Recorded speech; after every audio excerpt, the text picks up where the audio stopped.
जय हो द्वारकाधीश। आज का टॉपिक है कोई आपके बारे में फैसला कर चुका है तो क्या हो सकती है वो बातें, ये जानने की कोशिश करेंगे। आज के रीडिंग से टारो में से लेंगे कुछ कार्ड्स और साथ ही साथ देखेंगे ओरेकल मैसेजेस।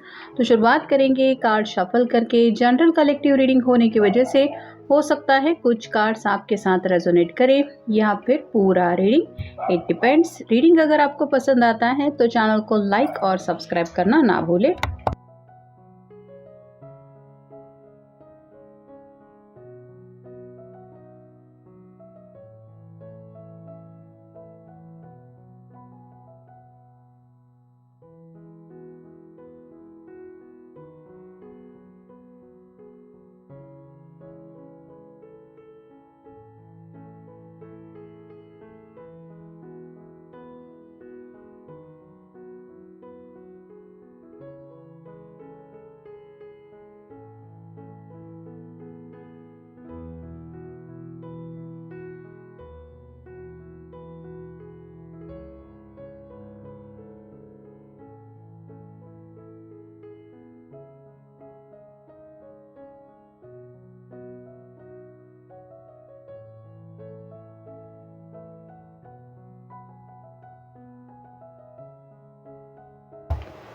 पहला ही जो कार्ड मिला है वो है द एम्परर का। यहाँ पे तो किसी बुजुर्ग इंसान को लेके एनर्जी महसूस हो रही है। तो या तो हो सकता है इन्होंने अपने घर के बड़े बुजुर्ग लोगों से आप दोनों के रिश्ते के बारे में बात ऑलरेडी की है या फिर उनसे डायरेक्टली बात करने का इन्होंने मन बना लिया है। अगर ये आप दोनों के रिश्ते के अगेंस्ट थे तो हो सकता है आपके पर्सन उनको यही समझाना चाहते हैं कि जैसे घर वाले अगर जिद पकड़ के बैठे हैं तो वो भी अपने जिद छोड़ने वाले नहीं हैं। यहाँ पे स्लाइटली एरीज की एनर्जी है जो बताती है थोड़ा सा स्टबर्ननेस को। तो अपनी बात कैसे मनवानी है इसी के ऊपर आपके पर्सन का राइट नाउ तो फोकस है। नेक्स्ट है knight of cups, water sign Cancer Scorpio Pisces.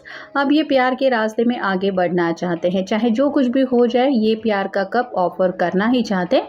मतलब लव लाइफ को एक्सेप्ट करके उसी रास्ते पे आगे बढ़ने की इनकी दिल की चाहत है। तो अगर आपको इन्होंने कोई कमिटमेंट नहीं दिया है तो चांसेस तो यहाँ काफ़ी स्ट्रॉन्ग बन रहे हैं कि ये वेरी सुन आपको कमिटमेंट दे देंगे।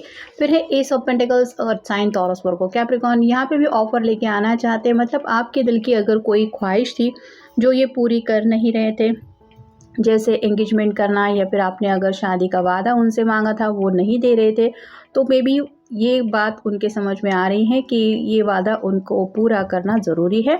तो कोई ना कोई ऑफ़र लेके ये आपकी तरफ आना चाहते हैं या फिर आने के बारे में इन्होंने मन बना लिया है।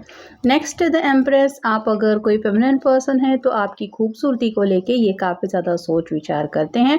मतलब आपकी जैसा पर्सन इनको ज़िंदगी में दोबारा नहीं मिल सकता, ये एहसास उनको कंफर्म हो रहा है। और कहीं ना कहीं ये जो भी पर्सन है वो अपने आप को यही समझा रहा है कि मुझे ज़िंदगी ने जो ऑफ़र किया है बस मुझे अब उसी रास्ते से आगे बढ़ना है। तो आपकी सूझबूझ को ये काफ़ी ज़्यादा मानते हैं। कहीं ना कहीं आप दोनों के बीच में काफ़ी ज़्यादा अच्छी अंडरस्टैंडिंग है। लुक वाइज भी ये पर्सन आपको काफ़ी ज़्यादा पसंद करते हैं। ऐसे में अगर आपके अंदर इनको कई सारी खूबियाँ मिल चुकी है तो इस रिश्ते को गंवाना या फिर इस रिश्ते से मुंह मोड़ लेना ये तो नादानी होगी, ये वो समझ रहे हैं। फिर है eight of swords, air sign, Gemini, Libra, Aquarius. काफ़ी कुछ है इनके पास कहने के लिए जो शायद ये कहने से हिचकिचा रहे थे या फिर आपके साथ वो प्रॉब्लम शेयर नहीं कर रहे थे। इनको किसी बात का डर सता रहा था कि अगर आपको ये सब बातें पता चलेंगी तो पता नहीं आपका रिएक्शन क्या होगा। तो कम्युनिकेशन की इस दिक्कत से उन्होंने कोई सोल्यूशन ढूंढ निकाला है कि जब तक ये आपको क्लैरिटी नहीं देंगे तब तक आपको भी यही लगेगा कि पता नहीं ये पर्सन सीरियस है या नहीं। जैसे इसके आंखों के ऊपर पट्टी बंधी हुई है जिस वजह से ये समझ नहीं पा रही है कि एग्जैक्टली ये कहाँ पे है। लेकिन अगर इसके आंखों के ऊपर से पट्टी बंधी है वो हट जाए तो इसको क्लैरिटी मिल जाएगी। इसको ये समझ में आ जाएगा कि इर्द गिर्द कोई ऐसा शत्रु नहीं है जो इसके ऊपर अटैक करने वाला है। वैसे ही आपके पर्सन भी कुछ क्लैरिटी देना चाहते हैं अगर आपकी मतलब इनकी वजह से आप भी परेशान रहते हैं तो। फिर है queen of swords, air sign Gemini Libra Aquarius. Clear communication करने के लिए अब ये तैयार है। अब तक कन्फ्यूजन के बादल काफ़ी ज़्यादा इस पर्सन के इर्द गिर्द थे, जिसकी वजह से इन्हें खुद क्लैरिटी नहीं मिल पा रही थी करना क्या है, कैसे कर सकते हैं, या फिर घर वालों का अगर फैसला इनके फेवर में नहीं जा रहा था तो मे बी आपसे बात करने के लिए इसी वजह से हिचकिचा रहे थे, क्योंकि इनके पास डायरेक्ट कोई आंसर नहीं था।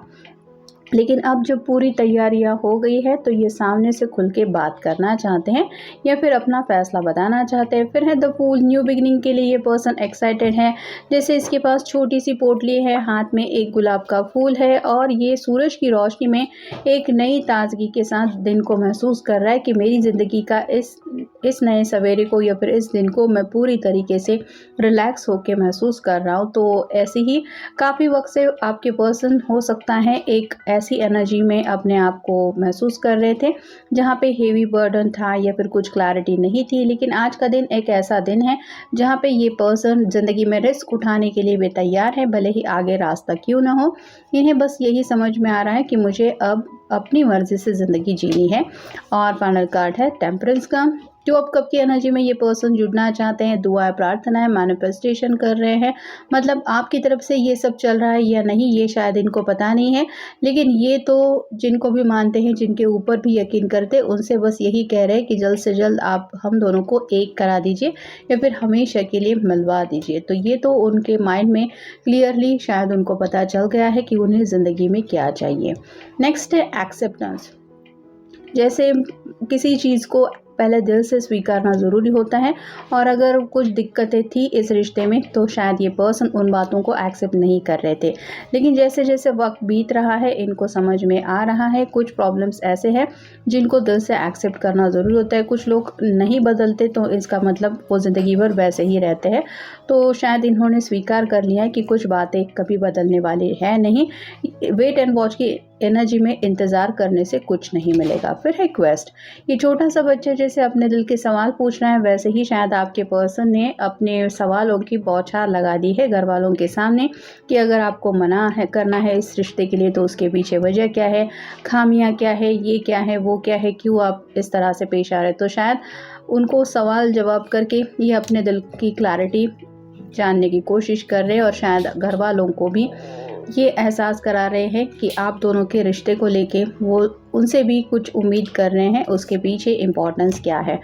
फिर है डिसिपेटिंग। कहीं ना कहीं बोर हो रहे हैं, जो भी ज़िंदगी में राइट नाउ चल रहा है उस ज़िंदगी से ये खुश नहीं है। मतलब सभी कंफर्ट लेवल के बावजूद इनको आपकी कमी काफ़ी ज़्यादा ज़िंदगी में महसूस हो रही है, जिस कमी को आपके अलावा और कोई पूरी नहीं कर सकता। फिर है इनसिक्योरिटी।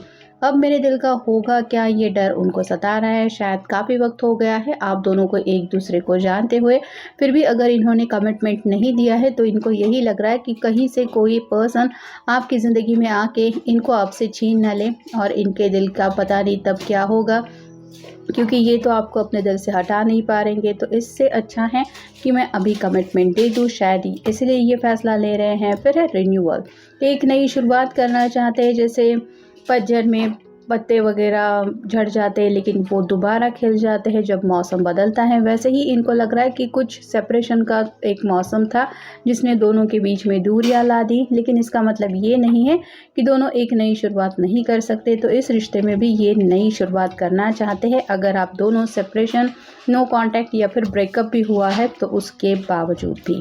फिर है आइसोलेशन। काफ़ी वक्त से ये पर्सन अपने आप को अकेला महसूस कर रहे हैं। जैसे ये सूट रेडी है लेकिन कोई इस सूट को पहनने के लिए ही तैयार नहीं है, वैसे ही आपके पर्सन आपके बिना काफ़ी ज़्यादा अकेलापन महसूस कर रहे हैं, और इस आइसोलेशन से तभी निकल सकते हैं जब ये आपसे कनेक्ट हो गए। फिर है इम्पेशंस। अब इनके अंदर बिल्कुल भी सब्र नहीं है कि मैं जैसे इंतज़ार करूँ या फिर वेट एंड वॉच की एनर्जी में रुकूँ, तो घर वालों को भी शायद इन्होंने काफ़ी ज़्यादा वक्त दे दिया है अपना फ़ैसला बताने के लिए, लेकिन उन्होंने अगर अपने फ़ैसले में कुछ भी चेंजेस नहीं किए हैं तो अब ये पर्सन और ज़्यादा रुकना नहीं चाहते। और ये क्यों हो रहा है? क्योंकि फाइनल कार्ड है सोलमेट। उनके अंतरात्मा या फिर दिल से ये पर्सन यही समझ रहे हैं कि कहीं ना कहीं ये आपको ऑलरेडी अपना सोलमेट मान चुके हैं, या फिर आपके साथ उनका जो कनेक्शन है वो सोलमेट लेवल पे है। और अगर ऐसा है फिर भी ये कमिटमेंट नहीं दे रहे हैं, तो गलती तो फिर भी इन्हीं की साइड पे आ जाएगी अगर ये आपको खो देंगे तो, जो शायद रिस्क अब ये लेना नहीं चाहते। और शायद इसी बात को लेके इन्होंने कुछ फैसला किया है, या फिर अपनी ज़िंदगी को लेके सीरियसली कुछ ये फैसला ले रहे हैं। तो ये था आज का रीडिंग, जनरल रीडिंग है। मिलेंगे नेक्स्ट रीडिंग में।